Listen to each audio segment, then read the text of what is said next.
Welcome back. You know, we're coming up on that time of year when we most profoundly celebrate Dr. Martin Luther King Jr.'s legacy. The YMCA is hosting the annual MLK Day Prayer Breakfast on January 20th. Of course, that is MLK Day.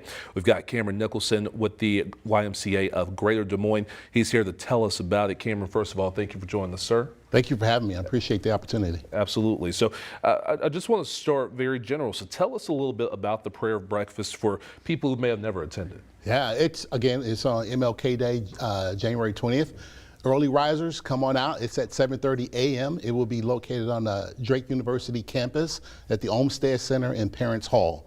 So the program lasts about an hour and a half, and you kind of get in, and the idea is to create an opportunity to share with the community some of the issues that Dr. King cared about, do some education and some recognition, and great way to spend the day.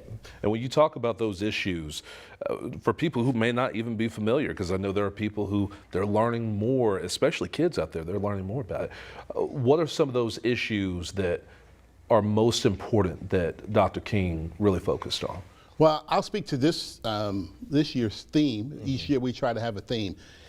In the past, we've done things around education, employment, workforce. Last year we talked about mental health because it was an issue for our community. This year we're going to talk about the issue around homelessness, or the unhoused, if you will. And the theme is everyone deserves a place to call home.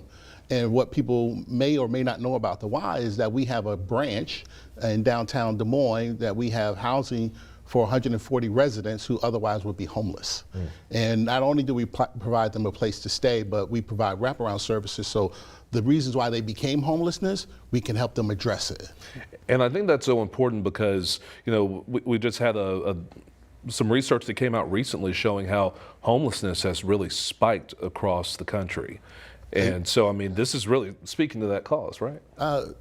Unfortunately, what you're saying is true. Yeah.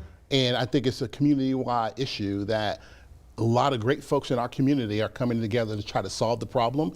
This is not about blame, it's about being engaged. It's about having critical conversations around these issues that affect our community. So if you come out to the prayer breakfast on January 20th in the morning, you'll get exposed to a lot of the players in our community who care about this, and they're doing something about it.